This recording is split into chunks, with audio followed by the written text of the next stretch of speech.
everyone. Welcome to this Monday night's edition of The Lightgate.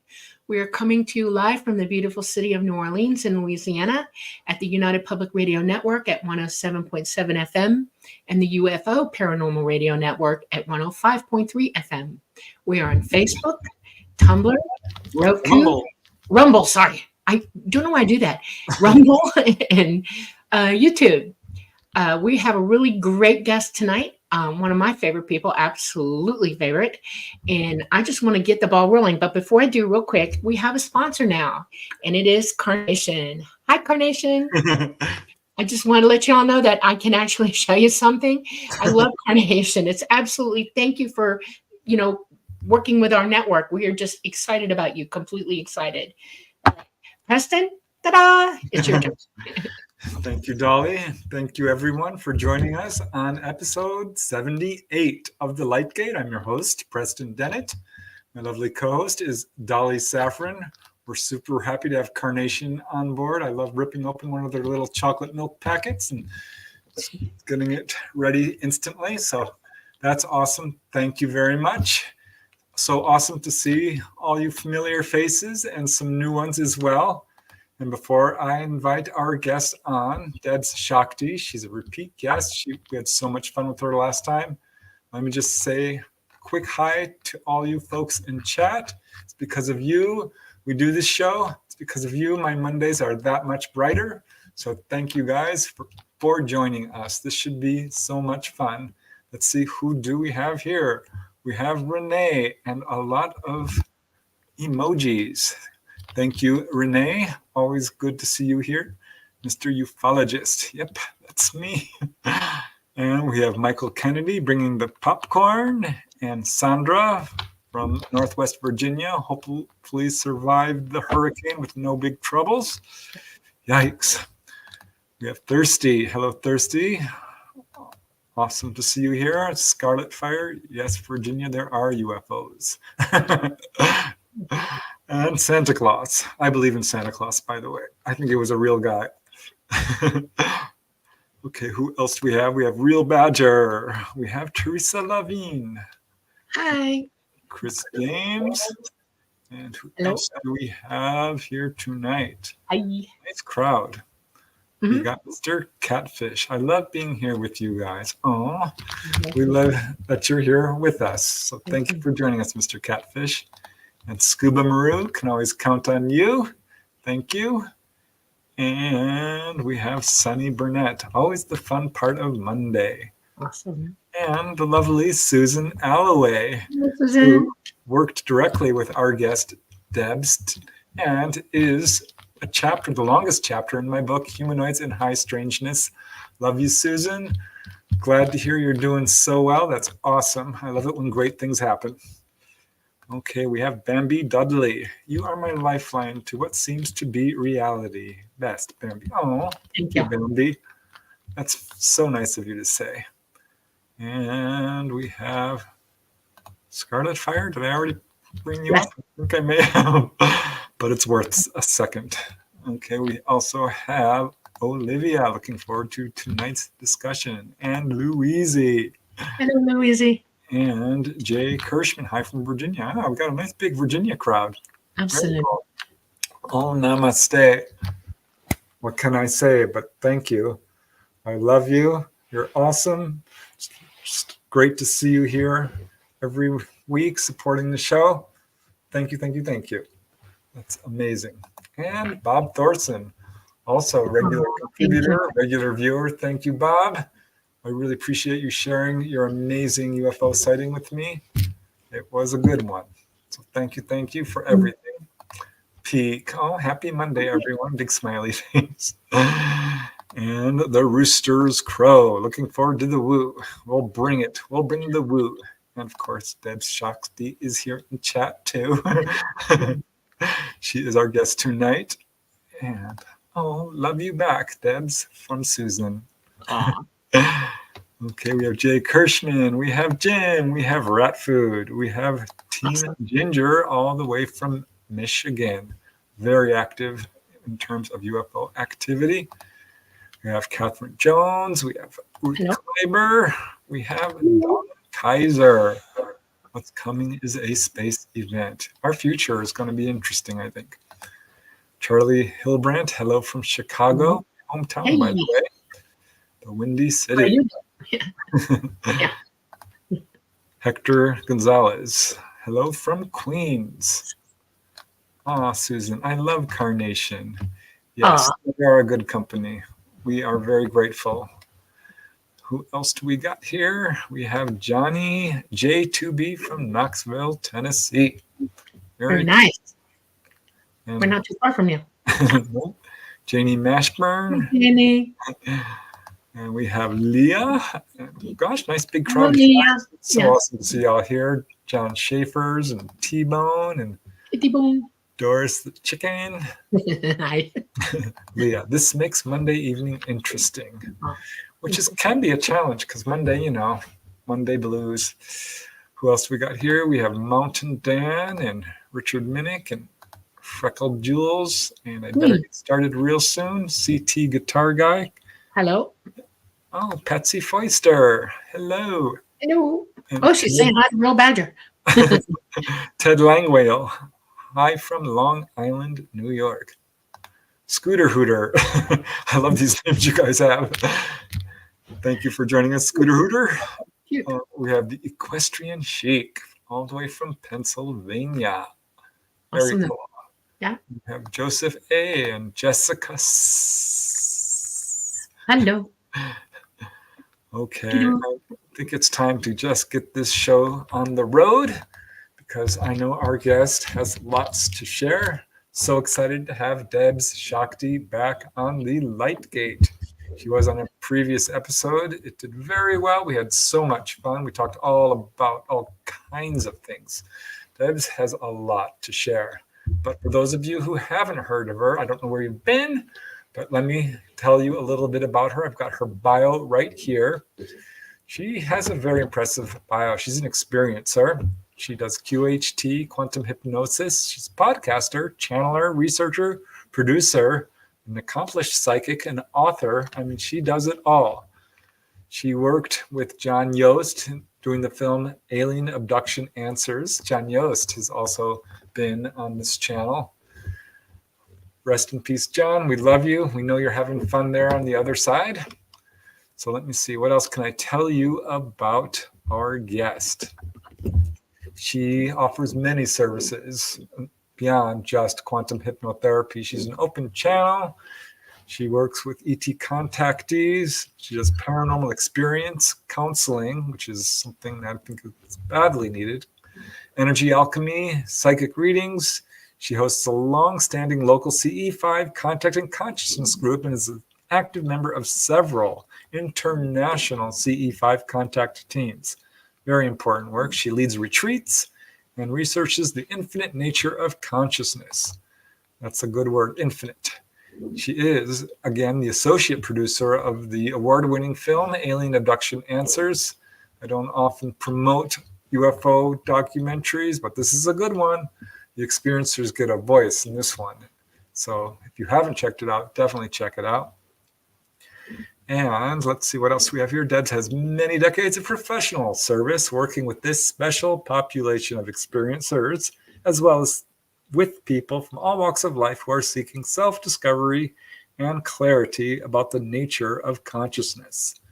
She's the host of the Hidden Variables podcast, presenting interesting guests from all walks of life who help make our world a better place, and the Vortex, a free online group where experiencers of all types of phenomena can gather to share stories, learn coping and enhancement techniques, and support one another. Debbie was born with many psi gifts, which she affectionately called her superpowers. I love that. They were switched on right away, like you, Dolly. Debz cherishes a lifetime of almost daily contact with various forms of non-local consciousness, ETs, interdimensionals, orbs, celestials, ultra-terrestrials, you name it.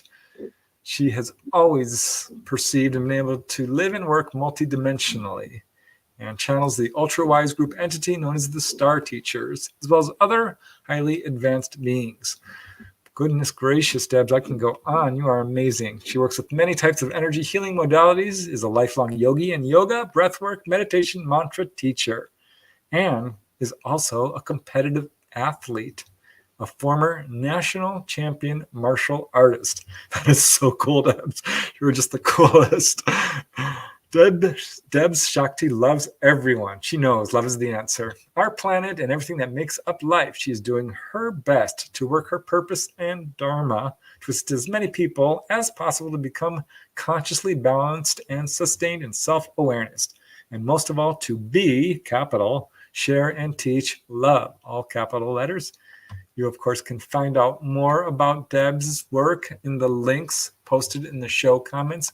But let's waste no more time and bring on the lovely Debz. Hi, Debz. Oh, man, thank you, you guys. You spent half the show giving my bio. Hey, I only have a long bio because I'm old and highly distractible.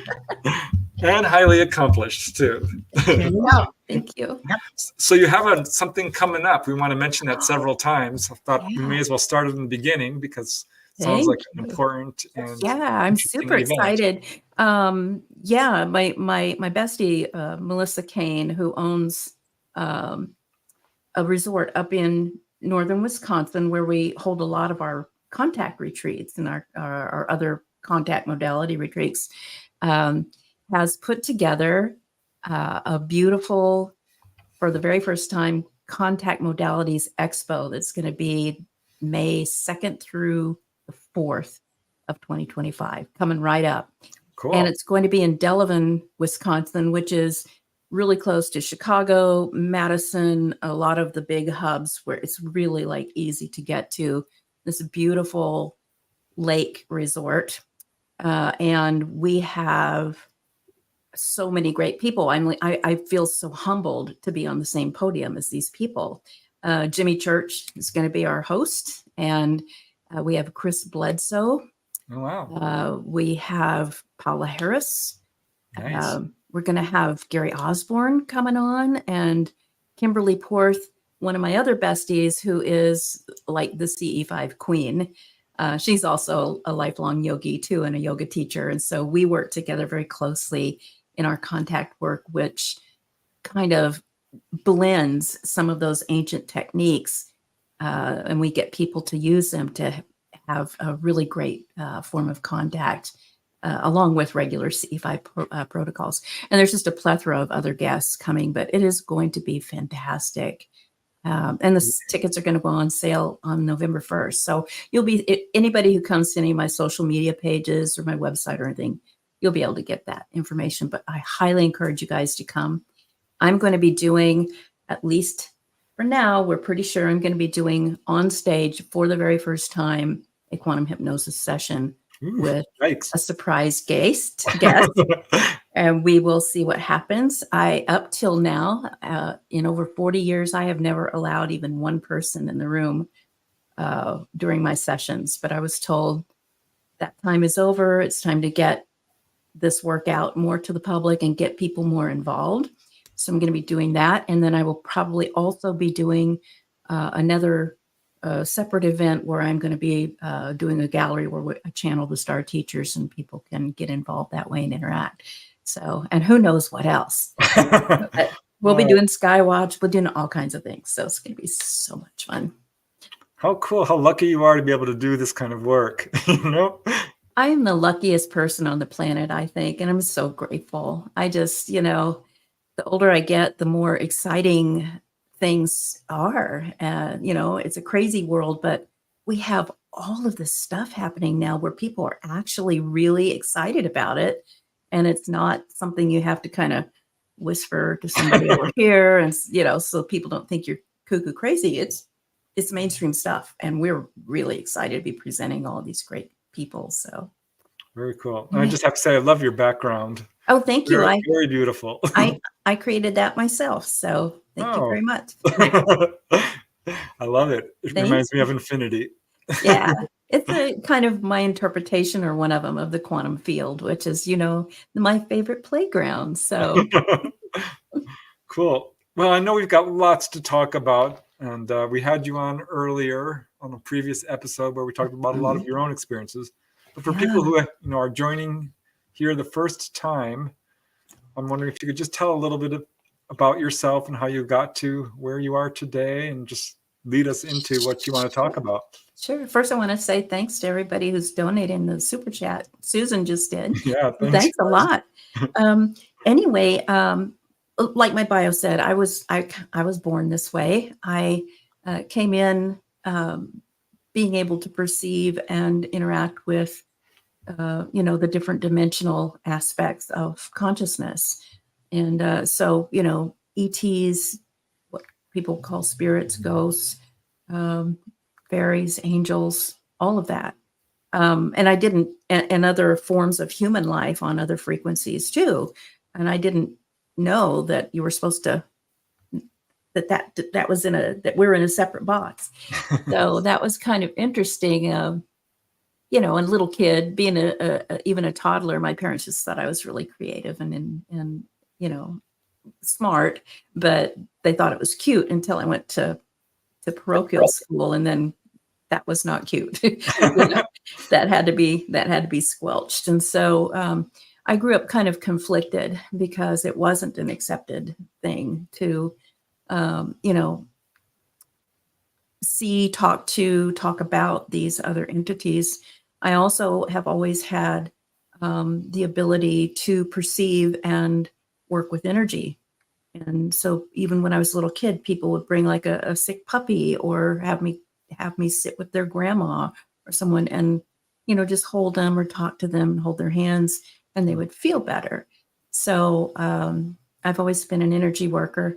As I got older, I'm kind of split down the middle between being very spiritual, spiritually inclined and very scientific. And so once I realized I was kind of different than a lot of people I was around, I started looking for answers and studying science. And then also, thank goodness, I was born during the hippie revolution, and people started talking about yoga, meditation, astral travel, ETs, things like that. And so I started taking classes, getting certified in certain things, and so that I could explain it better to myself as much as to the world. So I have a lot of stuff under my belt. I'm an old gal, and so I've had a long time to put it together. But what I find is the more I study, the more I practice, the more I interact, the more I know I don't know anything. And I'm grateful to have the experiences, and I'm super grateful to understand this one thing. I may not understand how or why or how any of this works, but I have now come to trust it implicitly. And if you can trust, you kind of open up that flow state, the quantum field opens up to you and you're able to access what you need to help other people. And so that's my purpose, is just to kind of work with anyone who wants to work with me, and also just to help the world become a better place, because we all have this ability. That's the other thing I like, is with my work, I have two main things other than helping the person, achieve what they want to achieve. But from my end, to ensure their well-being at all times during the process, whatever I'm doing with them, and then also to teach them how to do this stuff themselves and encourage them to go out in the world and teach others, because it does no one any good to have one person saying, I have all this stuff and you have to come to me. It needs to be spread around.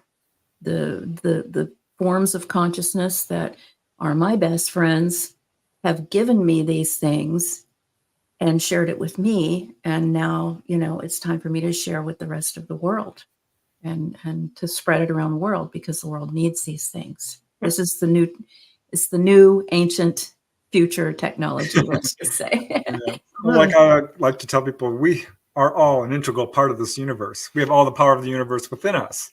We're all a part of it. So we're all a part of it, and we are all connected via quantum entanglement, because we all originated from the same speck of energy. And, I've said this before, you've probably heard it ad nauseum from me, but we know energy cannot be created nor destroyed. However, it changes its form and function via its vibrational state. And so, put a tablespoon of water in a pan and it's liquid.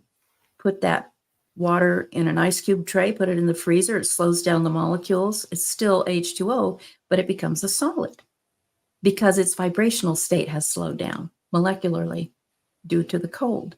Put it back in that pan, turn the heat on, and it turns into water again, then steam, then vapor, and then the air. It's still H2O, but it has changed its form and function via its vibrational state. And so do we. So we are not just this, what I call the spacesuit, the body. I like that. We can still be in this body and travel to anywhere and when we choose, volitionally, into the quantum field, because we are part of that and it is inside of us. So those are kind of the things that I like to talk about and teach people then how to access that. How do I access these other realms? How do I get answers? How do I find out why I have this problem? How do I heal? And so it's a fun life. Very cool. Well, we're already getting questions from chat, so keep those questions coming, guys. We'll get to them for sure. But so you're doing this pretty much full time now, huh? Yeah, I mean, I pretty much have always done it full time, and then up till recently, also full time, been a corporate person. My whole life, I've had more than one job. But now I have retired from the corporate world, and this is my full focus, other than my family and my health and things like that. But so it's really fun now. It's really starting to be super fun. Wow. Well, I know in our last show with you, we talked a lot about you and your experiences, which are so fascinating. And I'd love to dive into those or any new experiences we haven't covered. But I'm also very interested in all the work you've done with other people, like Susan Alloway, for example, is in the chat today. We love Susan. She was a prior guest on the show, and she connected with you through the most amazing synchronicity. That's miraculous. Yeah, I can talk about that. First, I see Leah says, may I ask if Debz takes clients? All the time. Yeah, you just get hold of me at my website or anything. All those links, you'll be able to see that. And I love taking clients. It's my lifeblood. But speaking of clients, we were talking about Susan. Susan can tell this story best, but I can paraphrase. She had a very extremely unusual contact event happen to her back when she was a young adult, having just left her stint in the Navy. And it was so unusual and in some cases disturbing in some parts. And she kind of kept it hidden for her whole adult life. And one night she was just feeling, I don't know, she describes it as kind of pushed to look up. She had kind of closed that part of her life off and was focusing on family and, all of these other things. But she was pushed to look up UFO or abduction videos. I can't remember what she was looking up. I think it was abduction. And our film, Alien Abduction Answers, had just premiered that day. And she amazing. She got on there, started streaming it. And as I remember her words saying, the first 15 seconds, I think the first 30 seconds, listening to my dear friend John Yost speak about his experience as he's beginning the movie, she said everything came back to her and she knew that she had to contact him and talk to him about it. So she watched the movie, and then right after she sent him, I think, a very long letter, told him about her stuff, and they got on the phone together, talked, I think, for hours, and then he told her, you really need to talk to Debz, because they were talking about my work with him. I did quantum hypnotherapy with him. That's a very long and convoluted story about how that happened and how the movie even happened. But again, super synchronistic. And in fact, I think it was all super planned out way before we were ever born. And we were pushed and helped along by our star friends.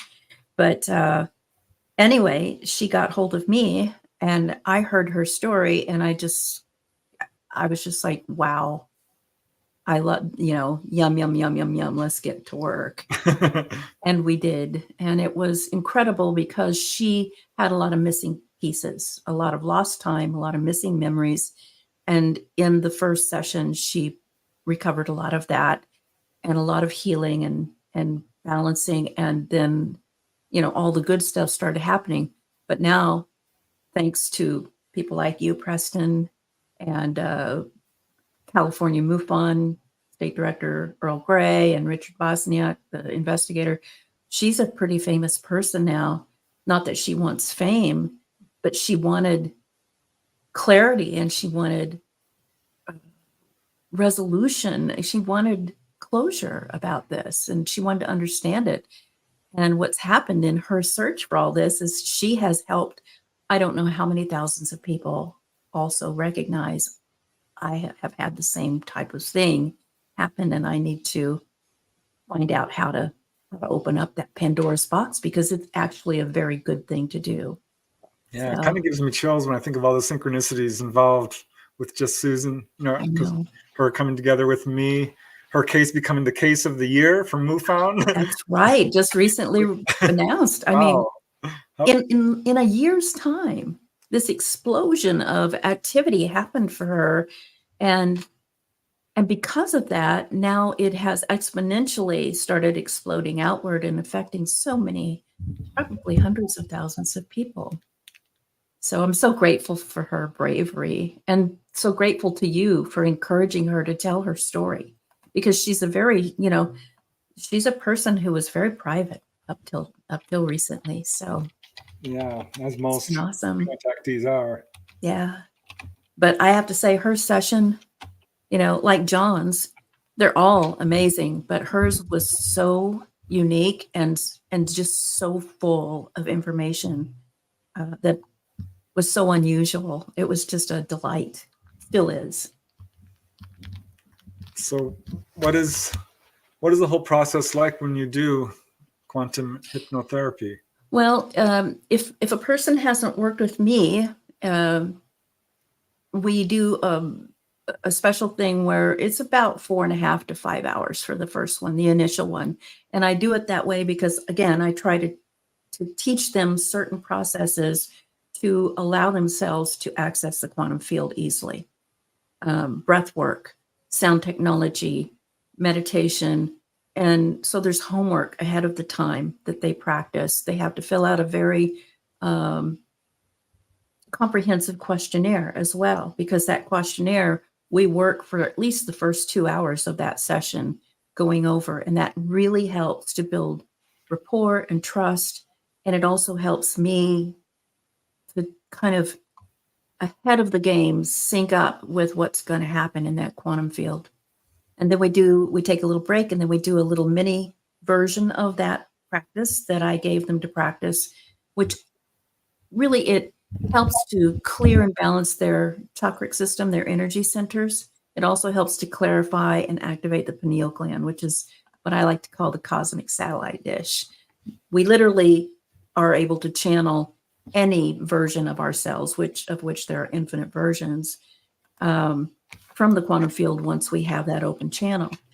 So really, it's teaching people how to channel as well. So we do that little practice, and then they get really relaxed. I put them through a delightful, custom crafted induction, and then we take the journey. And everybody's unique. Even the people who keep coming back for follow-ups, which are much less lengthy. They're usually 90 minutes, 2 hours at max, sometimes even an hour.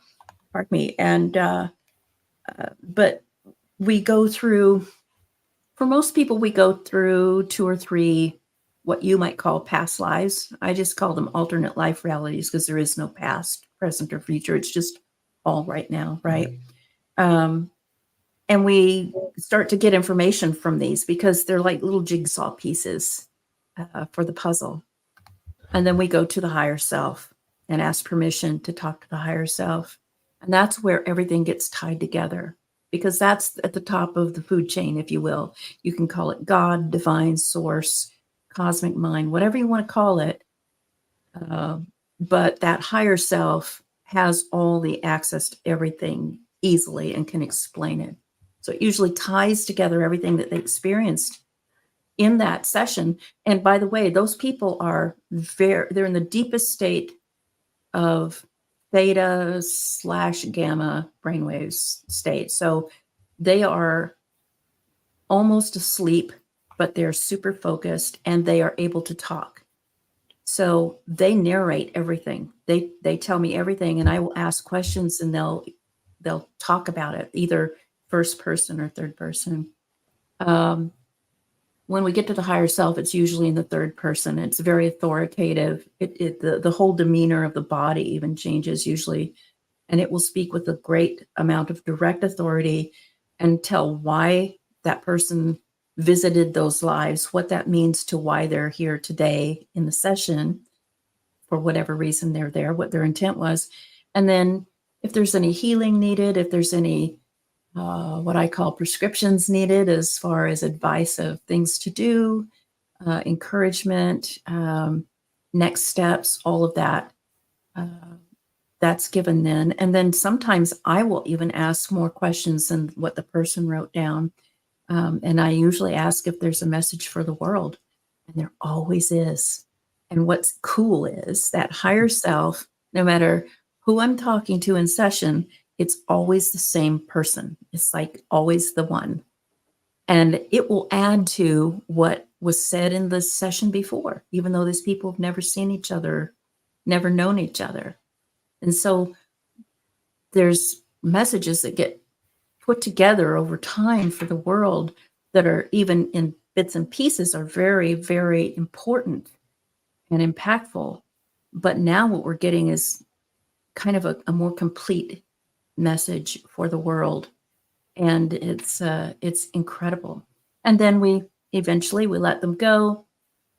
We come back, ground, and debrief, and that's kind of what that first session is like.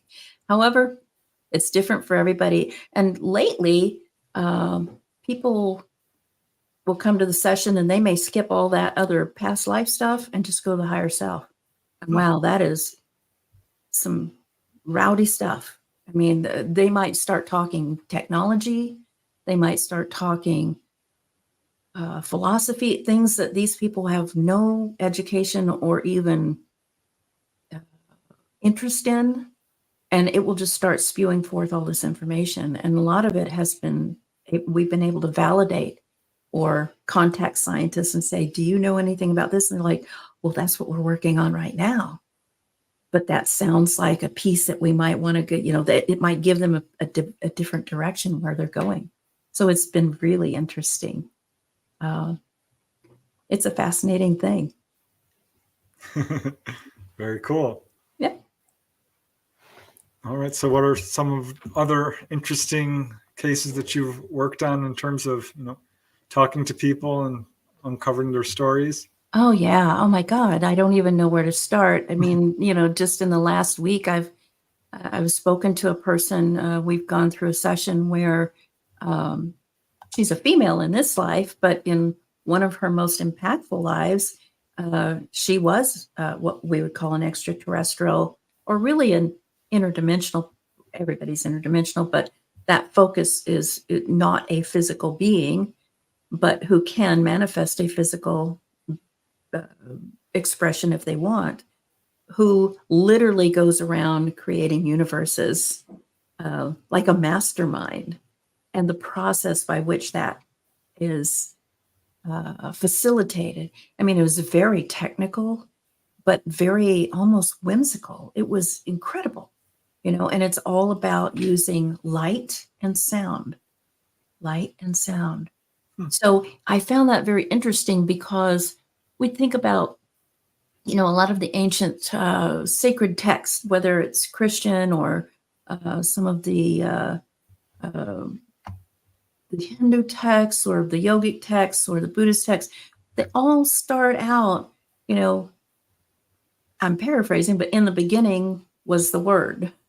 and then light was created, and then, and all this stuff. It's always talking about sound and light. And when people in these sacred texts are manifesting something or calling on a special power to heal or to, overcome oppression or whatever, they're always talking about either the light and or using sound. So I found that very interesting. And I hope I get to work with this person a lot, because I think there's something really important there for us. I think we got the prelude, if you will, to that story in that session. But that was just a couple of days ago. And I'm just like, oh my gosh, so amazing. Well, that must be very rewarding. It is. I'm always just so charged up after these sessions. And then, we get people who have sessions where it seems, interesting, but they'll either be in an earth life. It seems like an earth life, but then the more we get into it, you can tell it's not on planet Earth. It's still physical, but they're not even human. And they'll start talking about, their daily life. That's usually how I get them.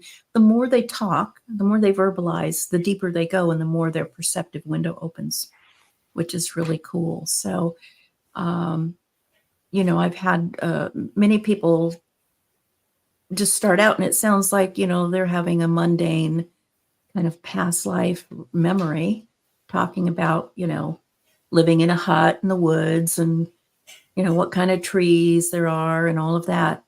And then suddenly there's something very impactful that happens.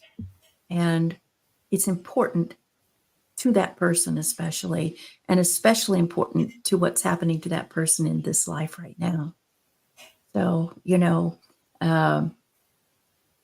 just the super simplified one from not long ago, a person, another lady, had terrible headaches, and they were like right here, and she could never get rid of them. Just horrible.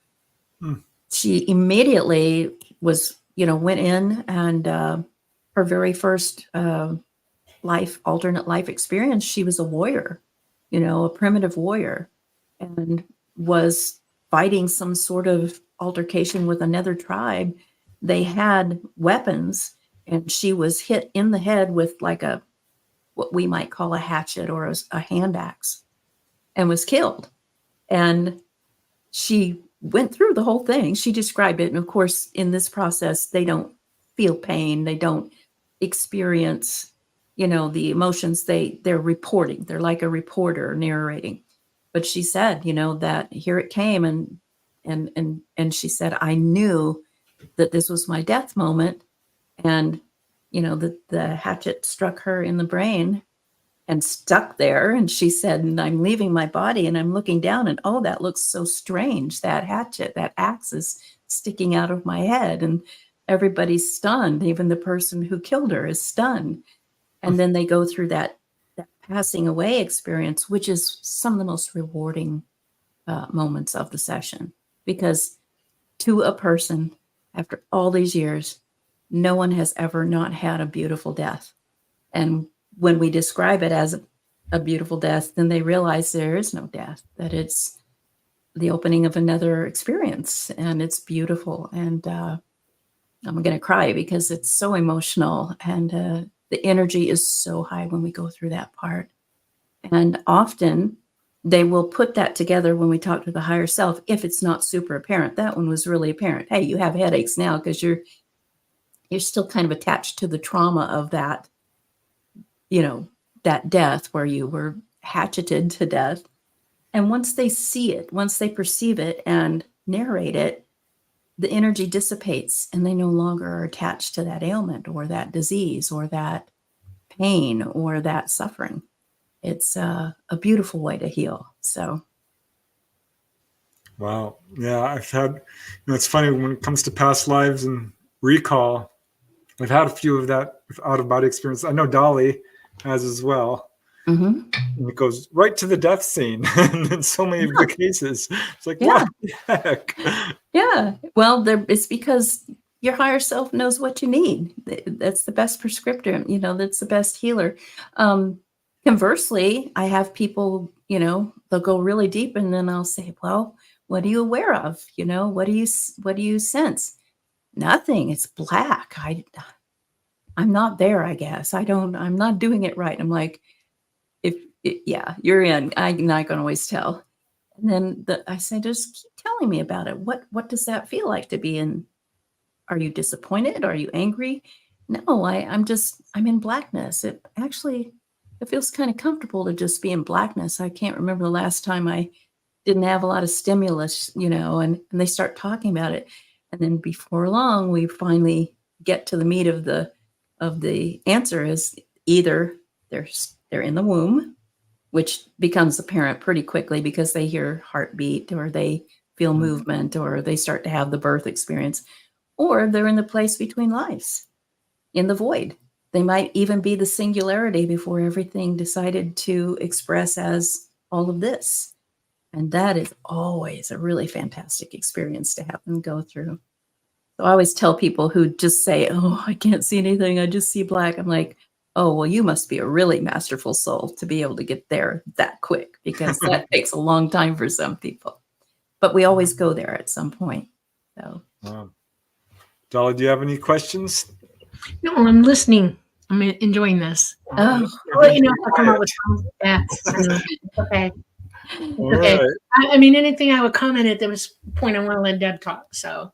oh, you're so sweet. Well, and I know you can relate too. We've had this discussion before, and Right. we could talk all night about it, but it is fun. And but I think the most delightful part of this for me, what keeps me coming back and keep offering this work, is how unique each one is and how diverse it is. Yes, when I do work with someone for a long time, sometimes we do have what I call a serial relationship where they just keep going back in and reporting. I some of it is so private, and everything is super confidential with me. Unless I have permission, I'm not allowed to talk about it. But we talk a lot about ancient civilizations, even here on this planet and pre-planetary, where the seeding was started, or when it was the first notion happened to bring life to this planet. And a lot of the time in these serial ones where the person keeps coming back and jumping back in, it's kind of like a serial dream, where you're dreaming and then you have to get up and go to the bathroom and then you go back to sleep and the dream starts up again and you keep going. That's how this is. And the narrative keeps getting richer and richer and more information keeps coming. We've, with one person, have been talking a lot about the civilization that built all of those megalithic structures at Machu Picchu in Peru. And it is nothing like what most of us have thought. And but yet it's so convincing because it's so technical and it's so specific. The details are so rich. And so I'm hoping that the person I'm working with who is bringing forth this information will eventually allow me to collaborate with them and publish a book on that, because that's a very interesting subject to me. And it's very impactful on how we got to where we are now because of the technology that they had back then. I would love to bring a group of psychics to various, what do you call it, megalithic monuments, and just have them read it. Yes. Because that's a whole new avenue of approach to knowledge that I think it's not being utilized. I even had an experience myself once when I went to Chichen Itza. I thought, I'd been wanting to go there for decades, and I was so excited to go up into that temple that at the top of that pyramid. And you climbed it? At the time you could, yes, and I did. Yes, right. Before I even got to that part of that park, the guide, he's leading us in, and we passed by something that looks exactly like an observatory, only made out of stone. Right. And he said, oh yeah, that's the observatory. We call that the observatory. And instantly I was not with my husband or my friends or the guide or anyone. I was back in a life where I was there. And very cool. it was, I wasn't a very good person back then. I was the spiritual leader / astrologer or astronomer who worked in that observatory, and I sold my people out to the Spaniards who came through. So, to save my own skin. So I wasn't a good person then, and I was shown that, and I was devastated. I'm like, oh, I thought I was this very spiritual person, and no, I was very mercenary and kind of a scaredy cat back then. So, but that's maybe why I do what I do here now, trying to, make up for that, or I don't know. Yeah, But we have to have all kinds of experiences to have a well-rounded. we do. And in fact, I think that's a good point that you bring up, Preston. I believe, this is just me, and you guys might not buy into this, but I believe because we all really are all one, that we all live all lives, all versions simultaneously. We're all the same being. We're just different facets of that same being, looking at it from different points of perspective. So, you're Preston, you're Dolly, over there's Susan, and there's Leah, and, there's Tim. But really, there's just one being experiencing and perceiving and expressing from these different points of perspective. So to me, it's very, very fascinating to explore all that. But I do believe we live all of them, the good, the bad, the beautiful. One of the things that I learned growing up in my training from ET is that we are independent of one another. We are on our own paths. And the reason for that is our autonomy. We were given autonomy by what the ET referred to as all mind. Mm-hmm. We are part of that. We are part one in the all mind. Yes. And being wide open awake, we experience each other's lives. We're not living them with them, but we do communicate to the point that we can experience or watch it happen. Outside of this third dimensional space, there is no space time, and we see everything in the figure eight in an eternal loop. Okay. Yeah. And so we have access to everything, everyone at all times. And our higher consciousness, who we really are, you call it the higher self, it's what's indwelling your body right now, is in communication or communion with that, or consensus with it. Right. And it's a valuable thing to know and be able to operate with, because you, instead of falling down flat on your face life after life after life, you get the access to watch, learn, and listen before you make the move yourself. The idea here is that we learn all that is learnable and to employ it. And the only way to do that is through experience from ourselves and others. Right. And it's important to realize that that's happening to all of us always. All the time. Always. You put it We've all been bad people. Yeah. I was a pirate. Yeah, I know. But, some pirates were doing good work. Pirates were actually... they were the Knights Templar, actually. Yes, they were. You bet. Yep. Thank you, Debz. They were. So, Absolutely. Bye, buddy. Yeah. Thank you, Heidi. Or should I do the secret handshake? But what I want to say is, I think that's wonderful. It's a wonderful explanation of it, and we are all empathic, and so we can sense what another is going through if we choose to. Right. And I think the key here is to become, I think is our goal as human beings, is to become more and more consciously self-aware, because when we do the practice to go inward and really tap into that, then we can understand and be much more empathic to someone else and understand them, even if they're doing something we don't agree with. Right. Well, there's communication between you when that's happening. If somebody's going through something really difficult, hard, even bad or good, it just depends on where each individual is at.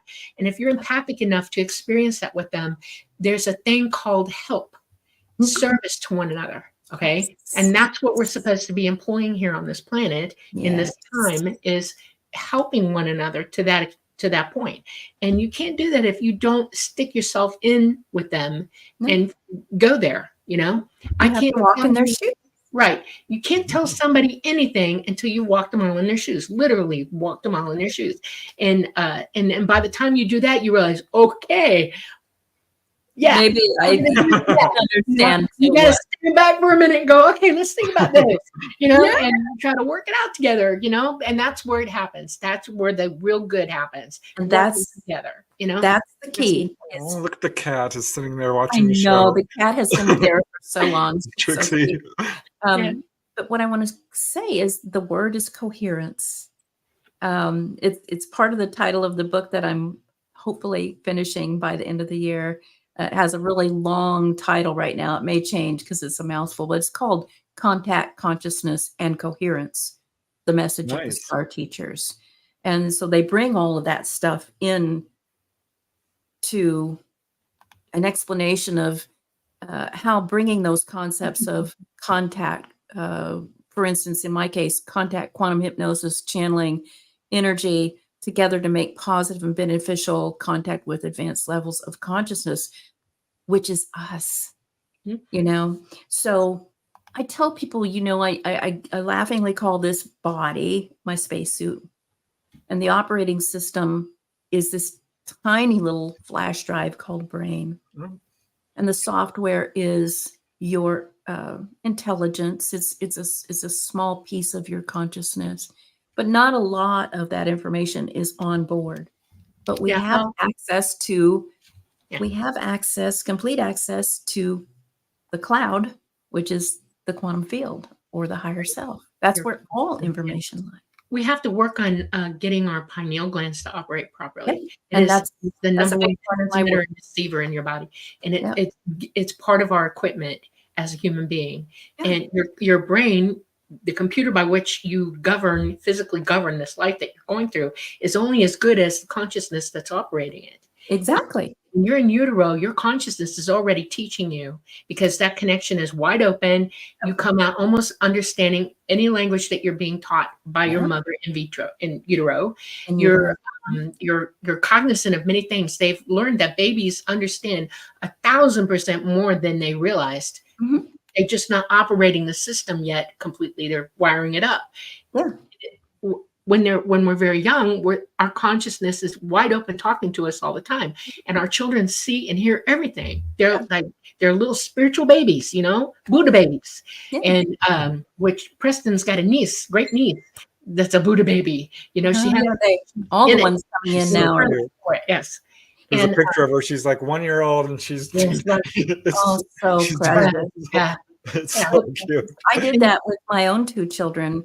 Yeah. From the moment I knew that I was pregnant, I played music to them. I've had headphones on my tummy. I read books. I talked to them. And from the moment they were born, because I know that for the first, you know, I came from clinical psychology, Mhm. studied quantum physics, and now I'm big into neuroscience. In fact, I'm about to get my certification as a neuropsychologist, probably again in January. Oh, wow. So I study all of these things. We now know that from conception, pretty much, when the brain from whatever point when the brain starts to grow to age 7, children are almost in a constant theta brainwave state. right, exactly. Same brainwave state that we're using in quantum hypnosis. That's right. That's where your pineal gland is operating at maximum efficiency. It is the transceiver. But It's yeah, the that's right. transceiver. And It also can project yeah, thought, it's you know. yeah, Which is the way we're every brain supposed to. meaning it is a transmitter and a receiver. And That's right. so whatever you are assisting them with via, you know, your verbalization, your actions, to their higher consciousness already, and it's Right. transmitted to their physical brain. they're getting downloads constantly. They're That's right. streaming in the See and womb. hear things that you have lost the ability to do. And it's not our okay. I'm not laying blame, but I'm going to say why it happened. We live in a society worldwide for thousands of years that has discounted that. Oh, I knowledge. know. and has beat it or bullied it out of all of us, Mhm. and given it negative connotations and almost made you ashamed of being that way or ridiculed for it. And so you can Because shut your you're easier to control that way. Thank you. Perfect point. And so as adults, when we realize this has happened to us, one of the things that helps us is by meditation, we learn to turn that equipment back on. And we have to observe how that happens. In other words, we have to stop the toxic stuff that we put in our bodies. Exactly. We have to learn to focus or go within to go without. Mhm. And you have to learn how to focus to nothing. Yeah. Because when you shut your physical mind has gotten to the point as an adult without training that you're hearing everything in your head and you're not listening anymore to your consciousness tell you things, and you have to shut up. And that's why meditation is so important, because it brings you down to a focal point, and you know, Buddha used to say, let it go, stop all stimulation. And I one of the things that I advocate for is that everybody go get a book on meditation. Start reading what it takes to make this transition. It doesn't happen overnight. It's hard work. Your reason number one, I'm going to bring this up. You work hard your whole life. You don't stop learning. You don't stop working. Mm-hmm. You employ everything that you've ever learned to move forward to the next step. Yeah. And that's what we have to realize, that that's how it works. It's not a game we're here for. It's life we're here for, and learning. Yeah. And it'll take a while to break loose, your problem with programming, your indoctrination, right? Yes, right. And open up. I couldn't agree more. And this is basically why I give the homework I give to my clients before we ever start working together, because I don't know any person, especially a person who's come into adulthood, who doesn't have a very calcified, clogged up, closed down pineal gland. And that literally is your Google search. Exactly. I love that. Whatever streaming device you want to call it, that is how you access the quantum field, or the cosmic mind, or the mind of God, or the all that is, whatever you want to call it. The practice. I just like to think of it as the universe. It's very chatty. It never shuts up. It is. If you want the truth, that's where you go. Yeah. The YOU universe. And people too, she mentioned, get a book on meditation. If you go to my website, I've got a lot of free tutorials on there about how to do this. And I'm happy to share that with anybody. I've been teaching there's it. Almost no wrong way to meditate, really. No, there's not. And that's the other message I want to give you. It's not you. Everybody has their own unique way of doing it. You don't have to sit still and, chant Om for 20 minutes to get in there.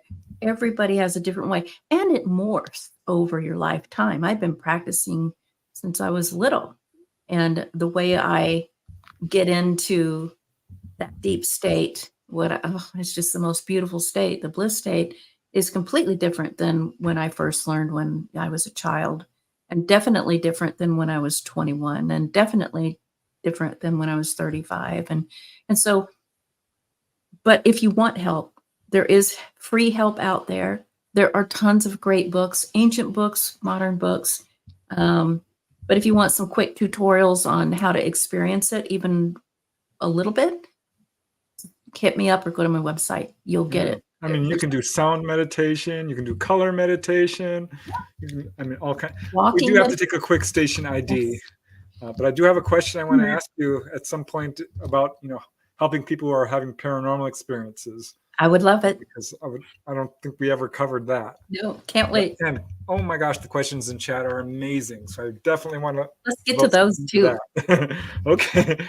But before we do, I just want to let you all know that you are watching The Light Gate. It's episode 78. I'm your host, Preston Dennett. My lovely co-host is Dolly Safran. Our guest tonight is Debz Shakti. We're talking about so many amazing things. Some of the work she's done with quantum hypnotherapy and gosh, I can't even verbalize some of the stuff we've been saying. It's very profound. I'd have to go back and watch it again. But, Kitty, don't sit on the keyboard. She's definitely right here next to me. I want to let you all know that we are streaming on several platforms. We're very blessed to be airing live at 107.7 FM and 105.3, the United Paranormal Radio Network, and the UFO Paranormal Radio Network at 105.3 from the beautiful city of New Orleans. We are also on Roku. We are on YouTube. We are on Facebook. We are on Rumble. And as you can see, Dolly's holding up some carnation. We're super grateful for carnation coming on board. We love you very much. It's my favorite thing to whip open a packet of carnation chocolate milk and sip that on a nice cool evening. And let me see, what else can I say? Episode 78, I covered it. Lightgate. And our guest, Debz Shakti, who is a returning guest, by the way. Check out her previous episode here, which you can do a search on, by the way. If you're trying to find any episode on the Lightgate, there's a little search thing, and you can just type in a person's name. And again, Deb's links are in the show description. And yeah, we've got to get to these questions because there's a lot of them. They're awesome. But Debz, people have like hauntings that are very difficult to go through, or they'll experience, say, a precognitive dream, which absolutely freaks them out because sometimes, it can be scary. Future events that are not particularly pleasant, or they're going through some paranormal thing that they don't understand. And this is part of what you do. So I'd love to hear a little bit about some of your experiences with that. Yeah. Well, let's start with the first thing that you talked about, hauntings, or buildings, for instance, that have what the person reports as an entity who's causing a ruckus or terrifying everybody or whatever. What I have found is that everything, no matter, again, we said it at the top of the show, ETs, angels, demons, fairies, dragons, all of this, it's all part of consciousness. But consciousness is, again, energy, and it expresses in different ways depending on its vibrational state, where you're focused on the vibrational state. So a person can call, and I've done this 1,000 times, will call and say, I think we have a ghost, or I think we have an evil entity in our house, and it's really scaring us, and can you come and clear it? And so I'll say, of course, and I'll go. And there are some practices I do. Of course, you want to make sure that you keep yourself in a high vibrational state so that, you can still perceive these beings, and however they're negative being can feed off your fear. So that's the last thing you want to do. It's the last thing you want to do. You don't want them to bump up against you in a resonant vibrational state if they're causing a ruckus. So you come in with a very high vibrational state. I usually do stuff with the people who live there to lift their vibrational state. So there's a lot of spiritual stuff that we do, and a lot of shaman do it. You go through and smudge the house, and you might chant, and you might ring bells, and you might use salt, whatever feels best, whatever my higher self says at the time. My guides tell me what to do. And then once we feel like the energy is pretty vibrationally high and that everybody's stable, then, and by that time I've probably already perceived that being or set of beings, then I start communicating. And I do it just like I would any other client. I say, what do you want us to know? What are you trying to say? What's happening? Because literally what's happening is they're there in an overlay of life in the same place, but they're looking through the other side of the mirror, and they are probably just as confused as these people, or troubled, or whatever. If I can gain rapport with that being or those beings, and I always do, sometimes it takes a while, but I always do, once you can gain that rapport, energetically, I will send constant unconditional love, constant high vibrational energy healing. And then they start to tell me what's going on in their life. They're upset about something. Maybe they didn't even know they died. They don't know where they are. They're confused. And so they're lashing around, Think about what happens if you fall off a boat in the middle of the night in the ocean, in the dark ocean, and you're just flailing your arms and screaming and causing a ruckus. You don't have any concept of where you are or how you're going to be helped. That's what some of these beings are like. So we talk about it, and I do energy work. I do love work, vibrational work with them, but there's always something that comes out in that conversation. And I'm always telling the people who live in this reality what is being said, or sometimes you can hear it. Sometimes they will hear the voice too. And I'll say, is there anything going on in your life that reflects that? Are you feeling helpless somewhere? Are you feeling confused? Are you feeling trapped? Are you angry about something? And then they'll start telling me what's going on in their life. And suddenly there's coherence. They see each other. They feel each other. And it's almost like it dissolves. The karma, if you will, the lesson is learned. And so it's dissolved. And so they go to the light, or whatever that problem is has resolved itself, so they can move on and have a happier life in their overlay of this place. And these people no longer feel unsafe. And usually they don't perceive each other anymore, because the reason for the contact has no valence anymore. It's not valid anymore. They've achieved their purpose. So that's often what happens. Yeah. And sometimes it takes a while, it can take hours. It could take several days sometimes, and just coming back and chipping away at it.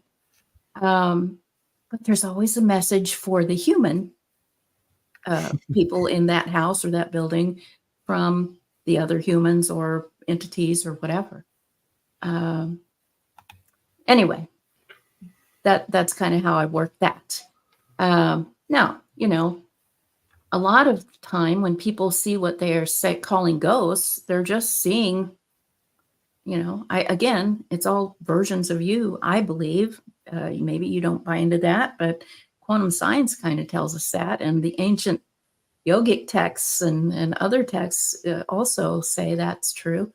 But basically, a ghost is just another frequency of a being who's living, and you'll be able to perceive them. Why are you able to perceive them? Because something is inside of you energetically resonating with that person. And I'm going to tell you something about frequency. I'm going to jump in for a minute, because I want everybody to be on the same page with this. This is absolute scientific knowledge that I've been given. Frequency is literally what the vibration that's caused by an action. You think in alpha, beta, theta, gamma, delta waves, and your brain waves are unique to you. Also, your consciousness mirrors, or your brain mirrors your consciousness brainwave pattern. And it is your thumbprint. It is your voice, period. And every one of us has a different frequency of sound that we make when we think. Yes. Light has frequency. Yes. Light can produce sound. Light is in everything and everyone. We're all light, all of us. Every particle in your body is a particle of light. Yep. So when we see other consciousness, when you leave your body, when you pass away, and you get for some reason stay here, it can be perceived as a ghost or specter. Right. Some people have left imprints here that are heard by others that don't stop for some reason until they're like a residual haunting. Yeah, right. Call that echoes. Yeah. Right. So it is important to understand that when you wake up, when you're using your ability to receive the sounds that we all make, our brain, our consciousness, our thoughts, because that's you thinking, literally thinking. The universe can talk to you because it's thinking as well. And we can zero in on that particular sound or frequency. When you're talking about vibrating or resonating with someone, you're literally saying, I just picked up on your frequency and I hear you. I specifically have just tuned into you and I hear you talking. Yeah. I don't want anybody to misuse the idea of what Debz is talking about. This is a very specific knowledge and how it operates. We are all of us in conjunction with one another, and we're all seeking to have that resonance with one another. In other words, we want to hear everybody think, and we can zero individuals, or we can zero a whole group at once. We can think. If you're thinking about people talking as one, like when you do your CE5s, all those voices are resonating together in one voice, and over here we can hear that. We can pick up on it. So that's the operation of what resonance means. When you resonate with somebody, you've literally zeroed in on that person's thoughts, their consciousness, who they are, and you're in communion with one another. Okay. Yep. All right. I'll let you go. Yeah, again, it's what we call coherence. When you are simpatico with another person's vibrational state. Hearing them. Yes. Yeah. And what's cool, Dolly, is thank you for bringing that up, because what's cool is I know, and the ETs or the intelligence, the beings have told me this. When we invented the internet, we put on our training wheels for conscious coherence all the time, comprehensive conscious coherence, which is how we live in the rest of the cosmos. This is just a little unique construct that we built for ourselves to have some experimental fun, basically, with some very rigid parameters. Right. Yeah, we're closed in with it. I think we literally came up with this stuff because we weren't using our abilities to the full extent that we're able to. And we had to find another way to communicate with one another. And that's why we took it that direction with it. And which is okay. It's first steps, but you have to understand that ET doesn't do that anymore. They don't operate that way. They're fully cognizant and conscious and can contact one another clean across the universe. No problem. They can come and let you see them here consciously. They can remote view to you. They can OBE to you. They can do all kinds of things to you. And we can do that as well. We all have the That's right. And that's some of the stuff that I teach. I have an online school called the Quantum Dojo. It's been on hiatus. We worked on that movie. It's just been so overwhelming. But these are the subjects that we teach. What you might call remote viewing, out of body experiences, telepathy. I call it telepathy, not telepathy, because it's the full deal, right? The full Monty. But this is our natural, true state. When we have poured ourselves into this tiny rudimentary spacesuit, there's a lot of limitation here because it's not fully operational the way we are in the rest of creation. But what we're trying to experiment with here is finding ways to bring that back and maybe even create new and unique ways that we've never had before, because all of consciousness is evolving constantly, right? So using the internet, where you have instant gratification of connection with people or information, whether it's good information or not, is debatable a lot of the time, but it's still access. It's just constant access of things. And depending, and this is the other part that we've been talking about, depending on your focused, maintained, sustained vibrational state, you are going to connect with those that are going to be in resonance with that state for the most part. So you have to watch your thoughts and you have to watch your actions, because as Dolly was saying, that is the language that's coming out. That is the communication. Yeah. Right. ETs are way evolved with that. When I was young, it got put straight to my face one day that I had to up my morality. And I had to up my consciousness in my morality. And I had to do that first before I started sending messages out to anything or anybody, because what you say is about you. Yeah. And you don't want to go putting yourself, the cart before the horse, I guess is an old saying for that. Shut up, listen to everybody talking and learn from that before you make a comment on anything. Yeah. And if you have any emotional state about you, and this is where this is important, because emotions carry a heavy weight of vibration. Okay. Yeah. Their energy and motion. That's right. And you can vibrate out like that crazy ways. And you have to learn how to, focus that back and think about things before you open your mouth and say them. Yeah. And it's important to, but you learn that as you start to use your abilities too. That's the cool thing You about it. do. You become more adept at it. It's not, it's like driving a car. Remember when you first learned to drive a car? How Yep. every step you were just sweating it, afraid you were going to make a mistake. And there's it seems like a million different steps to get that car going. But now you get in the car, you don't even think about it. It's a natural part of you. Exactly. Right? You're doing Still it. have to pay attention. Yes. And that's the point. Attention is important.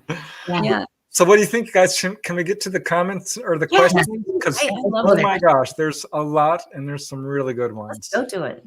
And I definitely don't want to leave that out because I never get to them all. But let's start with we're going in order, guys, so be patient. Equestrian Chic. This is a good question. Are ETs, ghosts, and spirits in a similar plane of existence? Depends.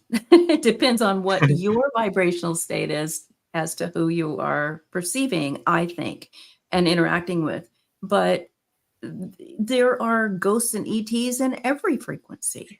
Right. You know? ETs, when they physically pass away, they become into that state of being. You're leaving a physical body, but who you are is left behind. That's what a ghost is. Sure. And I've actually seen ET ghosts, and one followed me back here and Awesome. would not leave me alone for a long time. And I'm like, you're not supposed to be here. And I want to help you. Why are you following me around? And then I realized that this person, this entity, knew me from other lives and had something to say to me, and I needed to shut up and listen to it for a few minutes. And when I did, it was fine after that. We can perceive them as well as us. When you're meditating, if you decide you're going to go to another planet in your mind and you want to go find people out in the universe, trust me, you show up to them and they can perceive who you are. And you're communicating back and forth, whether you realize it or not, to everything and everyone in the universe. It's all about intention and attention. It is present. It's a two-way mirror. It really is. Yep. It's not, and there is no separation. And I think that's the big mistake of our culture is we are, as humans, we're so into qualifying and labeling and categorizing. And so it causes more and more and more separation. And then the perception is we're not connected to anyone or anything. And so that's scary. Right. And then we anthropomorphize everybody else. Yeah. We're not, we're a little different. Okay. And we're learning different things. It's all different classrooms throughout everywhere. And this person is not going to be just like you, and you can't expect them to be. And that's where communicating with one another and détente comes in, learning. And it's important to remember that. And yes, we are not different. We are all the same. We are. Yeah. Well, I got chills when you said there's no separation, because that's the truth. We think of ourselves as individuals ending at our skin. Mm-hmm. But we're actually breathing the universe in and out. We're eating it. We're sharing thoughts. And as I think you travel on the spiritual path, you start to realize, oh my gosh, we are actually far beyond what we perceive as our limited self. I have a question for you. Yes. When you say, do they have something to say in your sessions? Is there a message? Is one of them, how often do you hear, we are you, you're us, we're one? Every single session. Yeah. We are one. That's right. We are one. And in fact, I almost had that tattooed on my body. I am you, you are me, we are one. Yeah. Very cool. Maybe I still will. Let's rip through questions. There's some more questions. Here's another one from Leah. Good question. How do healers stay healthy in all manners? There are a million pathways up the mountain, Leah, but I say anything that raises your vibrational state to stay healthy. When you are working with people who are in a state of dis-ease, whether that's physical or mental or emotional or spiritual, those states of being are often very low vibrational and they're very sticky. And so you really want to do anything that raises your vibrational state afterwards. I do a lot of, spiritual practices like smudging, like showering. I immediately go out and ground on the earth. I go outside in the sun. I breathe in the stars, whatever, chant.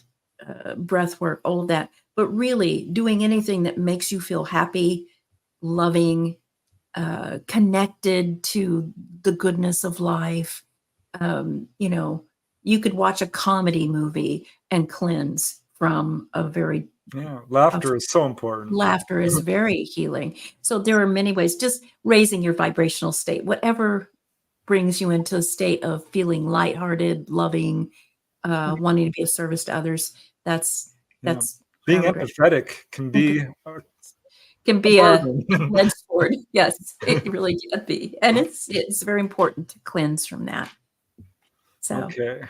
I'm loving the questions, and there's a lot of them. There's like 30, so we'll see if we can get to them. Ryan Davis.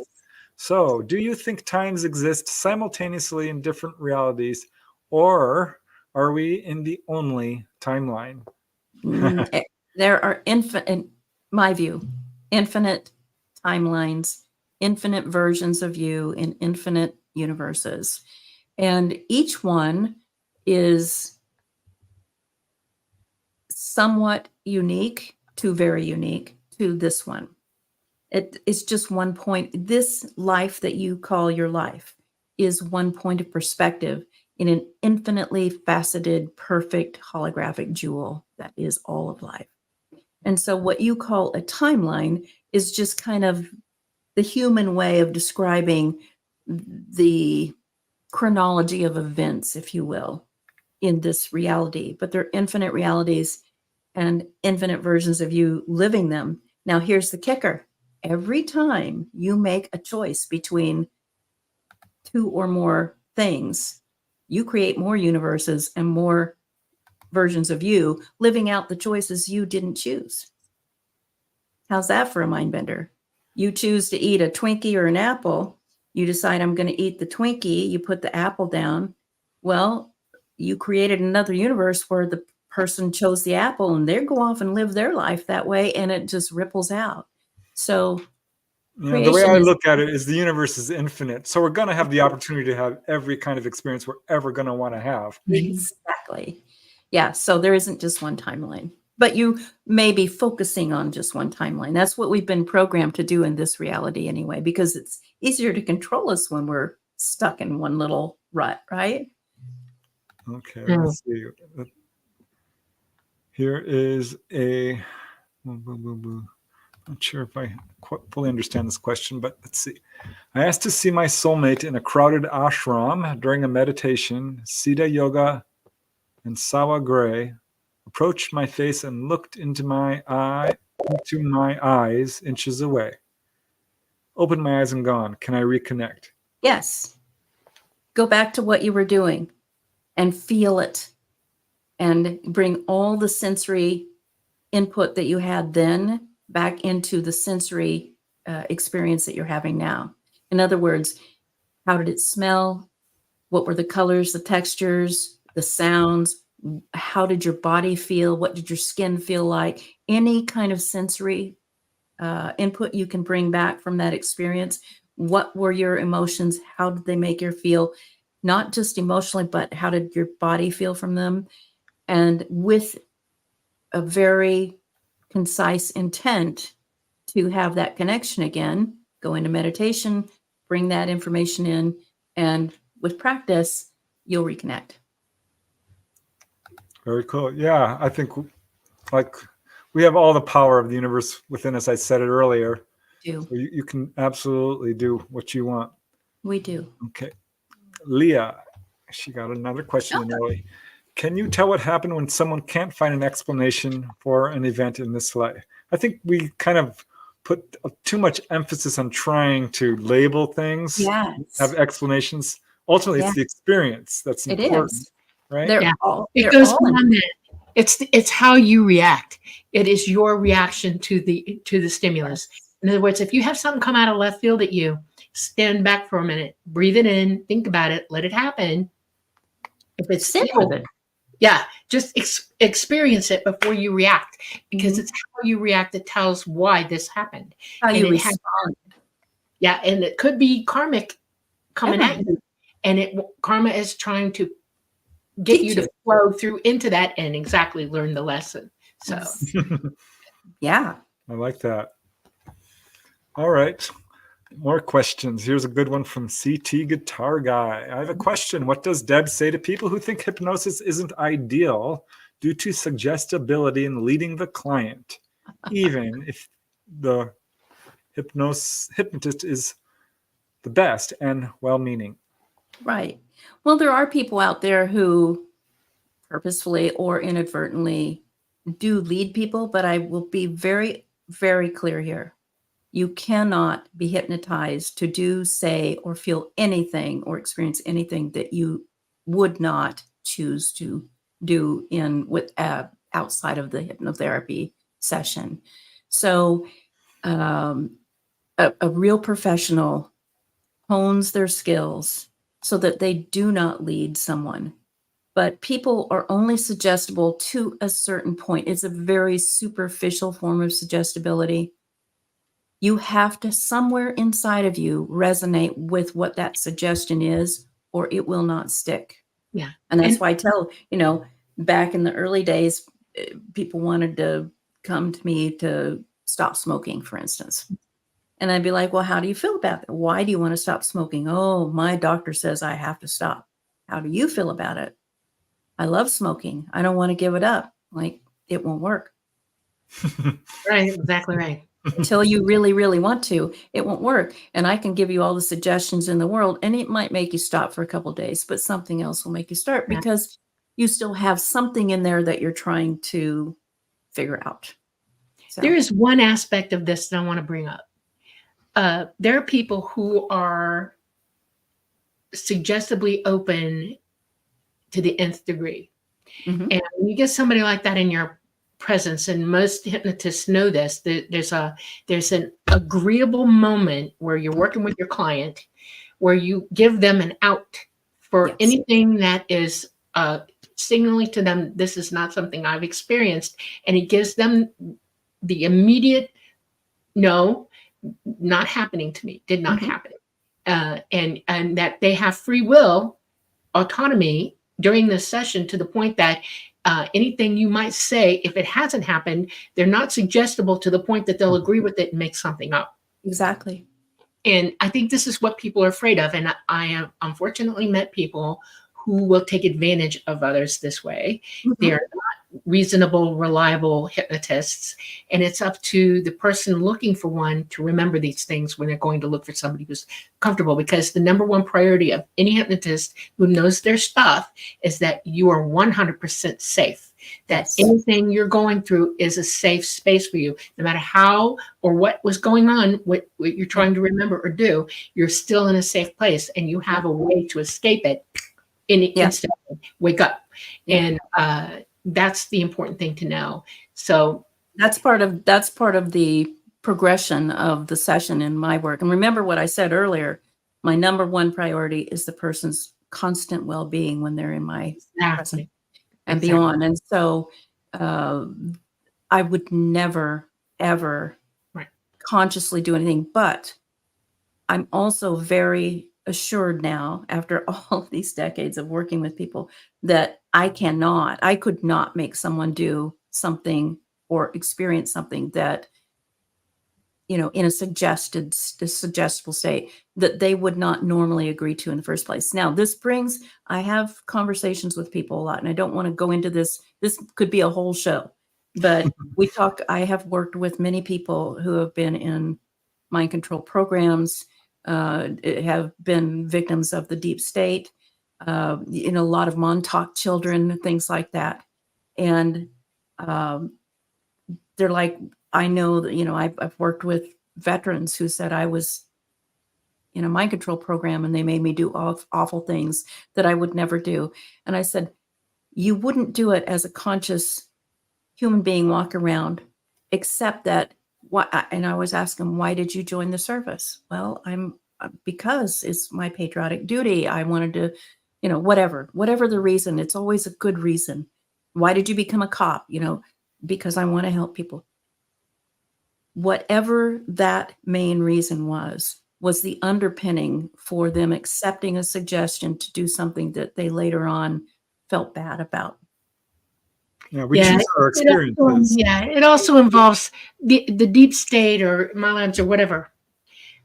Use other controls other than Drugs. Drugs, exactly. And they use so, torture as well. so And every human being can be broken. of course, And when you're meeting these people, you're talking to somebody who has broke, Yeah. and they're trying to climb back away from it. it's, And the number one reason, and I have a minor in psychology, so you know, one of the things you have to help them find for themselves again is their ability to say no, no, exactly. and And their it's ability to feel the feels of the anger that they've incurred over their, let part them of the work healing their way process. through it, because that's what heals. And one Some of the people things, feel guilty when they get angry. It's like, no, it's okay. No, Your baby, emotions are It's okay. an im- right. it's an important part of your psyche. So that's some of the most valuable and interesting work I've done, is helping a lot of those people who were in the My Labs and Wow. experiencing that stuff come through on the other Is side. there a lot of that going on, you think? There's a lot of it. I had no idea. And in fact, I might get one every 10 years for a while. Now it's, one every fifth Oh, client. that makes me sad. It's sad, but that's kind of how this experimental science lab has Well, construed. that kind of leads to this next question. I'm going to move along Yes, through go these. ahead. I'm really hoping to get Leah again. Thank you, Leah. Is this the place where we have emotions? Are there other places where we feel like we do here on this planet? Yes, absolutely. Yes. And I've been I there. agree. And there are others where it's completely unique from this experience, and it's ineffable. It's hard to explain in words, but it's still a beautiful experience, whether we have these emotions or not. This is just one set of Emotion is not a standards. physical requirement. Your body does not tell you have emotions. Your Nope. consciousness does. Consciousness Heart does. does.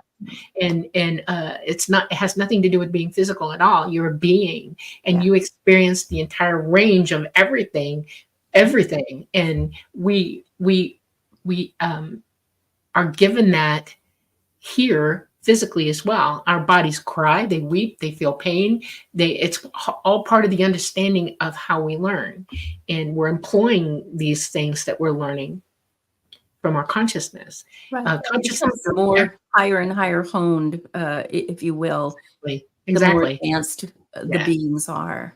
Right. So, You talk about an anointed master. Okay. People like Buddha, Yeah. Jesus, others. These are beings who have gone through the plethora and learned everything they could, and they're still coming here to serve. They're still coming here to help that's us. bodhisattva in the Exactly. And it's important that we take all that into account, because we're not all knowing locked inside this brain without our consciousness operating on 100%. Yeah. So when you feel truth in your heart, in your chest, then you start listening, okay? Because that's your consciousness, or the actual who you really are is in connection with you at that moment. When you hook up in your chest, you're there. And that's one of the things I tell people to feel. You can feel that. You can really feel it. It's an emotion. It's an experience. I think So- the feeling state is the most powerful point of power. It really is. Yep. That's what you should be listening to. Yeah, That emotions are tells very you important. what frequency you're in. You got to feel your feels. Yeah. Okay. Gosh, these are a lot of questions here. Here's another good one from Rat Food. Why do certain negative effects follow you into other lifetimes? And is this the same for positive experiences? Yes. They follow you because you're not finished experimenting with them. You're not finished exploring the connotations and the nuances of that. It's not a punishment. When we talk about karma, especially in our culture, the connotation is of a punishment for something, but it's not. It is the unfolding of more learning, and it's patterns. It's it's just the way we unfold. It's the way we learn. So yeah, we carry some of that over because we're not finished with it. When we're finished with it, it's dissolved. Right. Yeah, and definitely we carry positive experiences Yes. as well. All the talents you built up over lifetimes. We see this with little children Those who are babies. prodigies who Yeah, play the piano like nobody's business, I or know. dance or whatever. It's Sing. incredible. We're Yeah. seeing more and more of those coming through, by the way, as we Oh, were talking boy, about yeah. Buddha baby. Yeah. Okay, here's another interesting. There's some deep questions. This one's from CT Guitar Guy. Question: Debz describes the singularity. I have a question. What does she define as the singularity? If Source is a collection of all our individual consciousness collectively, then what created that? Nothing. What is God? Nothing. The singularity always has been, always will be, and it's something that our little operating systems just can't seem to quantify. But it's not quantifiable by third dimensional or maybe any dimensional understanding metrics. Hmm. Singularity is all that is, and it always will be. And, you know, I used to really get angry at my mother, who was a very religious woman, but there were things that I would ask her questions about the religion we were in, and she'd say, it's just a mystery. You have to accept that it's just a mystery. And I'd be like, no, that's not right. It's not. But it's not a mystery. It's just that we try to overthink it. The singularity is the culmination of everything compounded, and it's constantly growing, expanding, and evolving. So it's not knowable because there's just more information creating itself always. Remember what I said about you create new universes every time you make a choice. Well, compound that by all the beings who ever lived or will live in each Well, science is now saying there was no Big Bang, and that Dahlia said this with the ETs taught her. The universe had No always, Big Bang. There is no singularity. always has existed. We've always existed. But always- there is a huge, huge chasm between knowing and belief. Oh gosh, yes. You believe That's something you totally don't know, different things. and you have the ability to know. That's the point. Yes. Everything is knowable. As a matter of fact, everything we're here to do is to know all that is knowable, and Mhm. then we proceed on. There are levels of evolution All that is knowable. in our existence, and we're evolving, all of us, on our own rate. Okay. So the reason I have a problem with religions on this earth is because they want you to believe without knowing. And no, no. This is not how this works. I know why electricity happens. I know why if you put your finger in a light socket, and the power's onto it, you're going to get zapped. I know why your heart might stop from it. I know what lightning is. I know what heat is and cold and everything. And I've put this all together in my brain, my consciousness, and then I tell myself, okay, well, what good is it for me to know all this stuff? This is where a lot of people get hung here. Okay. And the deal is that you take that and then you start to employ the knowledge. Mhm. Okay. You You make something out of what you know, and you employ it, and it gives you wisdom. Because you start to see the layers, you start to gain the understanding of what really is. And that's the point. I don't create anything. I already have creation at my fingertips. What I do though is go for the knowing of it. I dive in that pool and I swim through it as much as I can, and I'll grab anything that I've learned, think about it, ponder it, and then employ that knowledge. That's what life's all about. Experiencing. That's the modus operandi, really, of The being. joy of existence here, and it is a joy, is being able to do all of that. You know, it is the absolute gain of empowerment that you feel free. You know, you realize you're an autonomous being. You realize that you can do anything. You can. I mean, that's why, Yeah. to come back to our admonition, our encouragement, we've been telling people tonight to meditate, to go within and be still. And when you do that and you become proficient at allowing yourself to be in that place, you don't eradicate thought. It's always going to be there.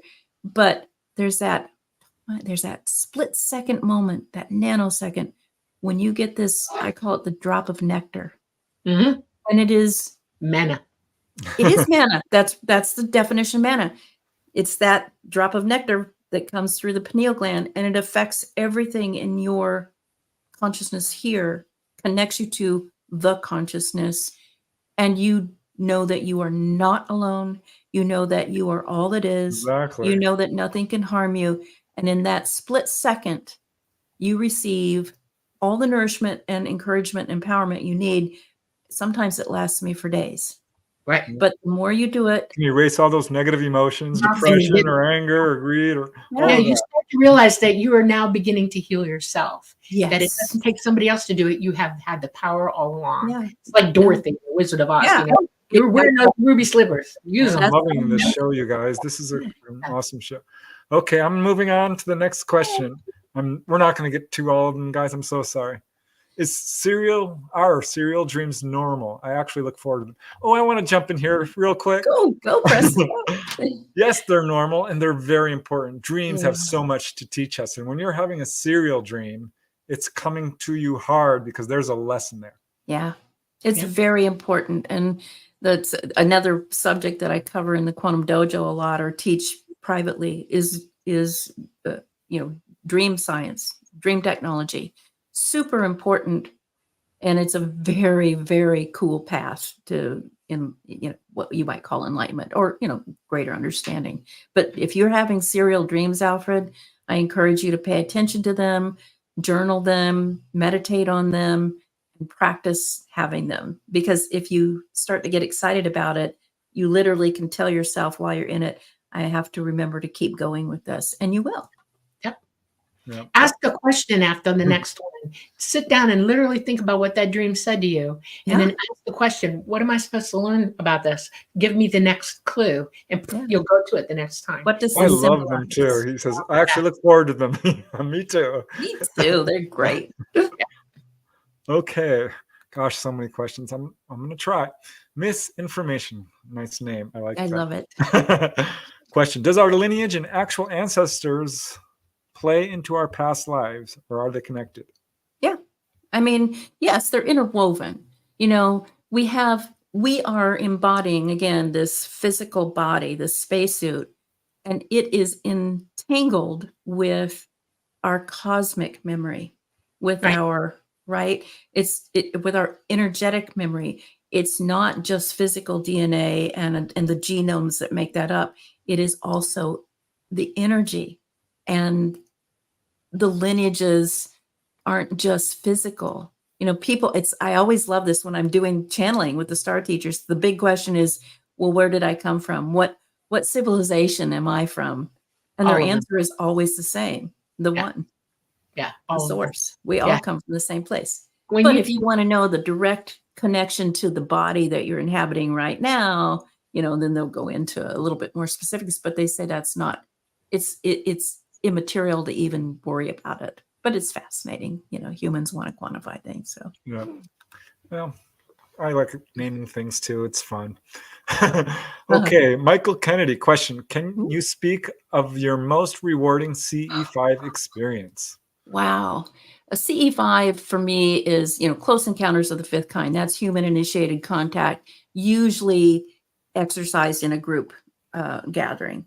So I'll keep it at that. In a CE5 group, it's really hard because they're so special. Some of them are so amazing. I will tell you a really cool one that happened not long ago, a couple years ago. I was leading a large group up in the retreat in Wisconsin. And in the middle of the evening, we take a break, go stretch your legs, go to the bathroom, whatever. But in that location, it's surrounded by a deep forest. It's a field surrounded by a deep forest. And so some of us like to go into the forest together in little groups and explore. And in that evening, just the people I was with, we encountered little light beings in the forest. We encountered a whole family of what you would call Sasquatch. They say they like to be called the Janu beings, and they popped in and out of dimensional. Yeah, I think you may have mentioned this in our all the time. last interview. We had a golden ship that just slowly came across the sky. We had something that came across the sky, and depending on the verbiage that people use, some people call it a power up, where you see something that looks like a star, and then all of a sudden it goes like that, gets really There's a big and power. bright. Yeah. We had one that came across the entire sky. It took almost, I don't know, 10 minutes, and we have it on video, that powered up 65 times. Phew. And when the video, the videographer stopped it and was analyzing it, he took one still shot right in the middle, right when it was at the zenith. And it's this burst like this. And it looks just like the Sombrero Nebula, the galaxy. It's a big burst. And then there's these streams of light coming out like this. And you can literally see a physical craft shape behind that, you know, and everybody was, and we had a huge amount of contact that night, including a big wall of mist that surrounded our entire group. And once that mist was there, I thought I fell asleep, and I wound up channeling, and someone had the wherewithal to record it. And it was one of the most profound messages for the group and for the world. So we had a lot of profound stuff, but we've had beings show up in the middle of the circle. We've had, It's always awesome when stuff happens. landings. Yeah. Crazy. Yeah. It's really hard to say what my favorite is, but I know. I want to tell you what my favorite one is, because it's a save of a whole bunch of people at Do one time. I was with a group that went to Disney World, and it was, my friend talked me into going. It was a religious group, and they were going to Disney World. And I said, okay, I'll go. What the heck? I'm going with my friend because I'm protective of her. Okay. Mhm. And they had this thing where they went out into the camp. We were at a chalet camp, and we're in a circle on these logs. Okay. And the people who own the chalets got really mad at them. Okay.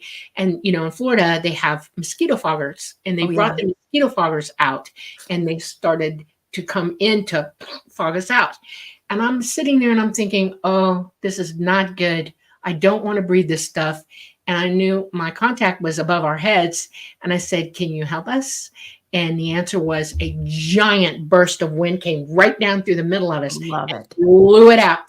And everybody's going, God, oh, Jesus loves us. And I'm sitting there going, right, okay. That's okay. However you No, describe it. but it saved them, you know, because I wasn't Yeah. the only one in danger. There's like Yeah. 60 of us. Yeah. And my friend looked at me and she said, are we looking up for a reason? And I said, Yeah. she was the only one who knew, because she knew about all this.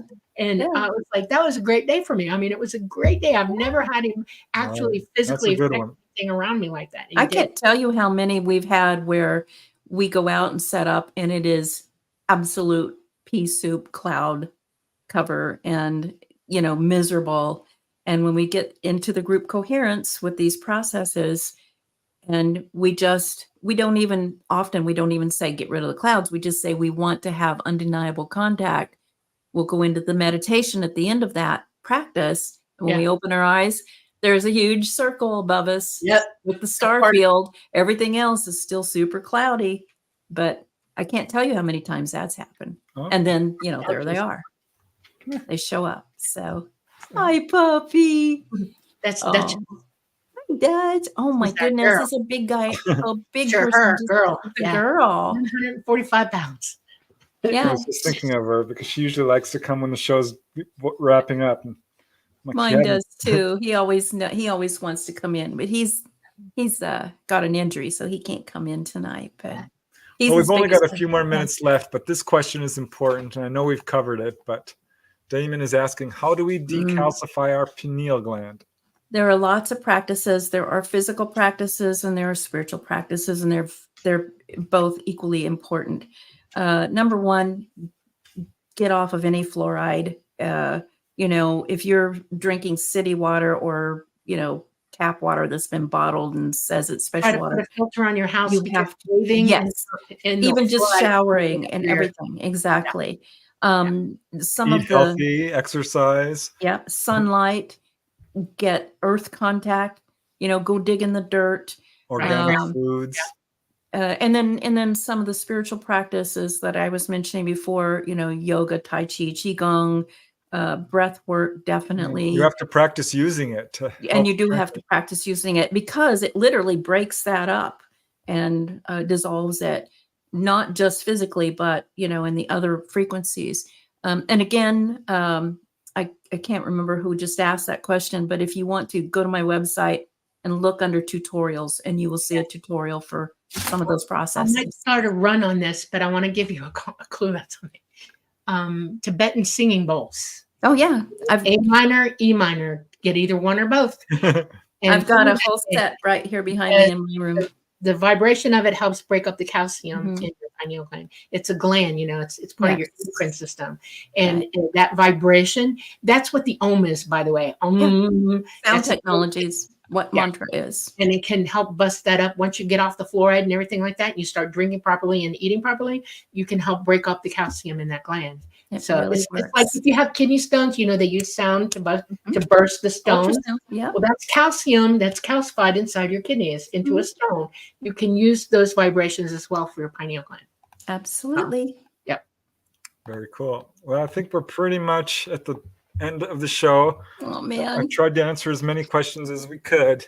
So sorry, guys, but we got to most of them. So that's good. Reach out, I'll answer them later. You guys, Yeah. I'm available to everybody. So But we do Please have do. 1 minute left. Yeah. Debz, I know you wanted to talk about that adventure, which we mentioned in the Oh, beginning. yeah. So Yeah. give you a reminder about that. it's called the Contact Modalities Expo, and it's spelled XPO. Contact Modalities Expo. By tomorrow afternoon, it should be up on my website. It's not up there right now, but it's on my Facebook page, Instagram page, my X page. All of the socials already have it.